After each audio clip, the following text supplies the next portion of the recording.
फिर सेकंड पे आते हैं डेफिनेशन। बहुत कुछ, थोड़ी सी ही डेफिनेशंस हैं, सबको पढ़ेंगे, लगभग सब इंपॉर्टेंट हैं इसमें। एम्यूनिटीज सबसे पहले 2A डिफाइन करता है amenities.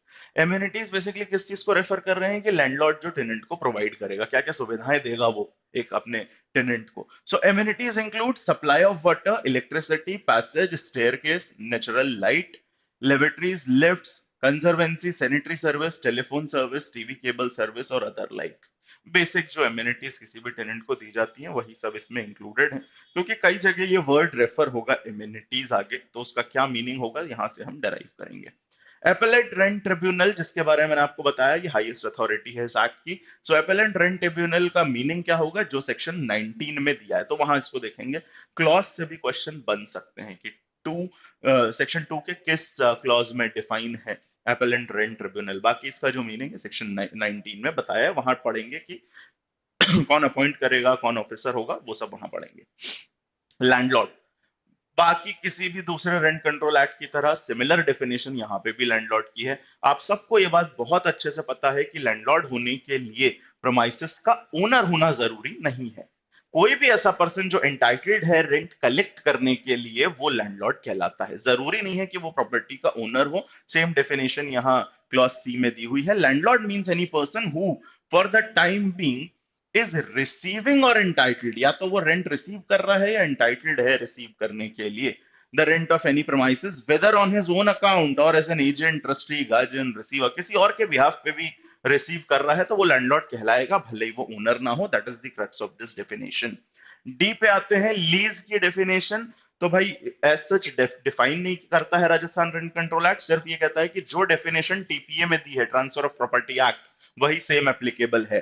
So lease means a lease as defined under the transfer of property act. कोई बता सकता है टीपीए के कौन से सेक्शन में डिफाइंड है लीज? टीपीए के कौन से सेक्शन में डिफाइंड है लीज? वो भी आप पढ़ ही रहे होंगे।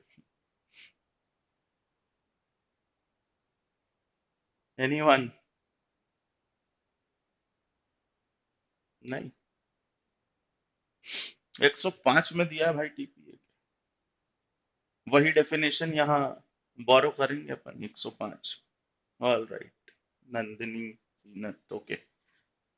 म्युनिसिपल एरिया, जो भी यहाँ के राजस्थान म्युनिसिपल एक्ट में दिया है वो बहुत इंपॉर्टेंट नहीं है, लीज तक इंपॉर्टेंट है, म्युनिसिपल एरिया उतना इंपॉर्टेंट नहीं है। प्रोमाइसेस इंपॉर्टेंट है बहुत, क्या क्या इंक्लूड होता है, तो बाकी किसी दूसरे रेंट से कनेक्टेड लॉ की तरह ही सेम ये भी है, एग्रीकल्चरल लैंड इसमें इंक्लूड नहीं होगा। So premises means any land not being used for agriculture purpose, जो एग्रीकल्चर पर्पसेस के लिए यूज नहीं हो रहा है वो होगा लैंड यहाँ पे। इसके अलावा any building or part of a building, कोई भी बिल्डिंग हो सकती है other than a farm building, agriculture से कनेक्टेड चीजें इसमें नहीं आएंगी। Let or intended to be let for use as a, अब देखिए पर्पस क्या क्या हो सकता है बिल्डिंग का, रेजिडेंस और फॉर कमर्शियल, दोनों हो सकता है, रेजिडेंस भी हो सकता है, कमर्शियल और एनी अदर पर्पस। अब अगर थोड़ा सा इसके डिटेल में आप जाएं, तो जैसा कि एमपी अकोमोडेशन एक्ट पढ़ते समय हमने देखा है कि जो कंपोजिट टेनेंसी की बात आती है कि भाई आपने रेजिडेंशियल और कमर्शियल दोनों पर्पसेस के लिए दिया, तो ये जो एनी अदर पर्पस है एज सच वहां मेंशन नहीं। मैंने इसीलिए कहा आपको कि राजस्थान रेंट कंट्रोल एक्ट जो है ना बहुत कॉम्प्रिहेंसिव, बाकी एक्ट्स की जो डिस्क्रिपेंसीज थी कोशिश करी गई है कि उनको यहाँ रेक्टिफाई कर दिया जाए, इन्होंने सेपरेटली यूज कर दिया है फॉर एनी अदर पर्पस। कहने का मतलब मिक्स्ड पर्पस के लिए भी आप बड़े आराम से इधर दे सकते हैं, चीज यहीं से निकल के आती है वहां भी। अब उसमें बोनाफाइड रिक्वायरमेंट वाला एक क्वेश्चन आता है, वो एक अलग एलिमेंट है, उसको यहाँ डिस्कस करना ठीक नहीं है, उसके लिए सेपरेट आप एमपी के लिए वो क्वेश्चन काफी इंपॉर्टेंट होता है, मेंस का भी, तो उस पर सेपरेट एक यूट्यूब वीडियो मेरा है, डिस्क्लेमर ऑफ टाइटल और कंपोजिट टेनेंसी से कनेक्टेड। अब इसमें देखिए इंक्लूडेड क्या क्या, बिल्डिंग तो हो गई आपकी, कमर्शियल भी रेजिडेंशियल भी, क्या क्या इंक्लूड होता है, garden, ground, godown, garages, out house, कोई भी ऐसी अटैच चीज उस बिल्डिंग से, गैरेज है, गार्डन है, वो सब भी इंक्लूड होगा। Any furniture supplied by the landlord, landlord ने अगर टेनेंट के लिए कोई फर्नीचर दे रखा है वो भी इंक्लूड होगा। Any fittings affixed to and amenities, कोई और फिटिंग्स और एमेनिटीज एसी वेसी लगा के दिया हुआ, वो सब इंक्लूड होगा। Any land appurtenant to and let with any such building, उस बिल्डिंग के साथ कोई पोर्शन ऑफ लैंड भी अगर है तो वो भी माना जाएगा प्रोमाइसेस में। अपन डेफिनेशन पढ़ रहे हैं प्रोमाइसेस की, तो प्रोमाइसेस में भी लैंड, इट में बी बिल्डिंग, और बिल्डिंग के साथ अटैच गार्डन, लैंड, गैरेज, ये सब भी प्रमाइस का पार्ट होगा। इंपॉर्टेंट है ये, but does not include a room or other accommodation in a hotel, Dharamshala, Sarai, lodging, boarding, hostel, ये इंक्लूड नहीं होंगे, ये गवर्न नहीं होंगे राजस्थान रेंट कंट्रोल एक्ट से। होटल, हॉस्टल, धर्मशाला और ये जो अदर कमर्शियल पर्पसेस के लिए यूज होते हैं, ये इंक्लूड नहीं होंगे। Explanation: in absence of a contract to the contrary, the top of this may be a little important. In absence of a contract to the contrary, the top of the roof shall not form part of the premises let out to a tenant. कहने का मतलब जो छत होगी, जो भी premise आपने let out किया है, उसकी जो छत है वो बाय डिफॉल्ट इंक्लूडेड नहीं होगी प्रमाइस में। अगर लैंडलॉर्ड और टेनेंट के बीच एक अग्रीमेंट है इस रिगार्डिंग कि भैया वो भी इंक्लूडेड है आपके प्रमाइस में, तो इंक्लूड होगी, अगर मेंशन नहीं है तो इंक्लूड नहीं होगी, आपका एक्सप्लेनेशन कहता है। एफ ए बहुत ज्यादा इंपॉर्टेंट है क्योंकि 2017 के अमेंडमेंट्स ऐड हुआ है। Rent authority, rent authority means the officer appointed under section 22A। ये देखिए 2017 मैंने कहा था ना, ये अथॉरिटी जो तीसरी वाली है 2017 के अमेंडमेंट से आई है। सो ये इंपॉर्टेंट है, क्लॉज पे भी सवाल आ सकता है। ठीक, रेंट ट्रिब्यूनल तो पहले से ही है, means rent tribunal constituted under section 13 में जो दिया हुआ है, अभी देखते हैं क्या होता है, कौन अपॉइंट करता है। सीनियर सिटीजन की डेफिनेशन जो बेसिक आप सब जानते हैं, 65 इयर्स ऑफ एज या उससे ज्यादा जो पर्सन हो गया वो सीनियर सिटीजन। टेनेंट इंपॉर्टेंट है, जैसे लैंडलॉर्ड इंपॉर्टेंट है वैसे टेनेंट। आपको पता है टेनेंट कौन होता है? कोई भी वो पर्सन जो रेंट पे कर रहा है या जो पे करेगा, जिसकी लाइबिलिटी है, वो टेनेंट होता है।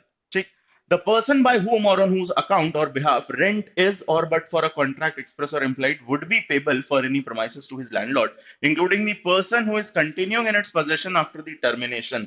ये चीज मैं आपको दूसरे रेंट कंट्रोल एक्ट्स में भी बता चुका हूं कि भले ही टर्मिनेशन हो गया है टेनेंसी का, उसके बाद भी वो पर्सन अगर कंटिन्यू कर रहा है पोजेशन में, या टर्मिनेशन के बाद भी, जब तक कोर्ट से ऑफिशियली डिक्लेयर नहीं कर दिया जाएगा उसका रिलेशन लैंडलॉर्ड के साथ की खत्म हो चुका है, टर्मिनेट हो चुकी है, तब तक वो टेनेंट माना जाएगा। भले ही उसने रेंट नहीं भी पे किया, वो टेनेंट माना जाएगा। खुद से आप टर्मिनेट नहीं कर सकते टेनेंसी।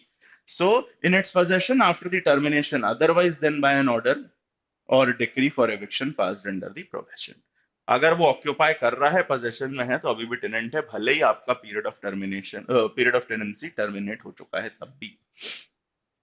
एक इसमें अलग क्लॉज, एक सब क्लॉज और दे दिया है आई का 1 और 2। तो 2 में बताया है कि जो ओरिजिनल टेनेंट है, अगर उसकी डेथ हो जाती है, इन दैट केस टेनेंट कौन कहलाएगा।